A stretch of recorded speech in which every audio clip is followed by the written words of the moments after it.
Message వచ్చింది. మరి నేను మార్నింగ్ ఇప్పుడు 11 అవుతుంది, గంట అవుతుంది వచ్చి.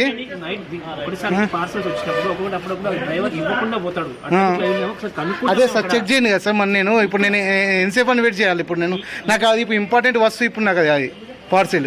ఇప్పుడు మీరు 2 days నేను చెక్ చేస్తా, సీసీటీవీ చూస్తా, నేను అవి చేస్తా అని టైం పాస్ చేస్తే కాల్ ఆపణ చేస్తే నాకు ఈవినింగ్ 6 లోపు ఇప్పుడు నాకు అది ఇంపార్టెంట్. ఇప్పుడు నాకు అది ఇప్పుడు మీరు ఇప్పుడు నాకు లాజ్ చేసినట్టు ఇప్పుడు మీరు కన్జ్యూమర్ కోర్టులో ఫైల్ చేయొచ్చు ఇప్పుడు మీ మీద. నేను మీకు తెలుసా నేను ఎవరిను?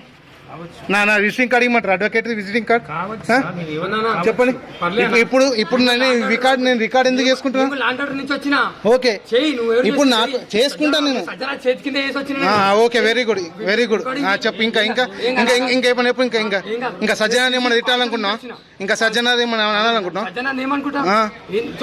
ఆయన కింద వేసినా అంటే ఆయన కింద వేసేది ఇప్పుడు నువ్వు ఆగు. నువ్వు కెమెరా ముట్టకు, నువ్వు సజ్జన కింద వేసి ఇప్పుడు ఏంది? ఇప్పుడు ఏం చేస్తావు? ఇప్పుడు వీడియో నేను కొడుతున్నా. ఇప్పుడు నేనేమన్నా అంటున్నా? ఎందుకు తీయద్దు? నువ్వెందుకు తీసుకున్నావు సీసీ కెమెరాలో రికార్డింగ్? నువ్వెందుకు తీసుకుంటున్నావు వీడియో? నువ్వెందుకు వీడియో తీసుకుంటావు? నువ్వు ఇప్పుడు సజ్జన కింద పని చేస్తా అన్నావు కదా, అయితే ఏం చేస్తావు ఇప్పుడు? ఏం చేస్తావు? కానిస్టేబుల్ అయితే ఇప్పుడు ఏం చేయమంటావు? అదే నేనేమంటలేదు, నేను బెదిరిస్తలే కదా. నువ్వు బెదిరించని మాట్లాడుతున్నావు. రికార్డింగ్ నా హక్కు, అది నా రైట్.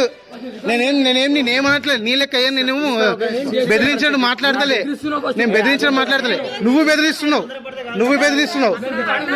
అన్న. వీళ్ళు ఏమంటారు చెప్పన్నా? 2 days వరకు నేను చెక్ చేస్తాడా? ఇప్పుడు నాకు అది ఇంపార్టెంట్ ఫైల్ అన్నది. నువ్వేమన్నావు? నా సజ్జనార్ తెలుసు, ఇది తెలుసు అన్నావు కదా. ఇప్పుడు ఏం చేస్తావు? నేను పోస్ట్ చేస్తా అని చెప్పిన.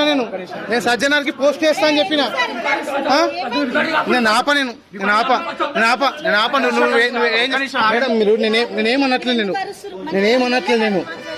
నేనేం అటాకింగ్ చేస్తలే, నేనేం అనట్లే, సైలెంట్ గా నిలబడ్డా. ఆయన ఏమన్నాడు చూస్తా అంటే 2 రోజులు పడుతుంది సార్, టైం పడుతుంది. 2 రోజుల వరకు మీరు ఈయన తినండి, ఈయన పడుకోండి అంటున్నాడు. 2 రోజుల దాకా నేను ఇప్పుడు బస్ స్టాండ్ లో పడుకోవాలా పార్సల్ కోసం?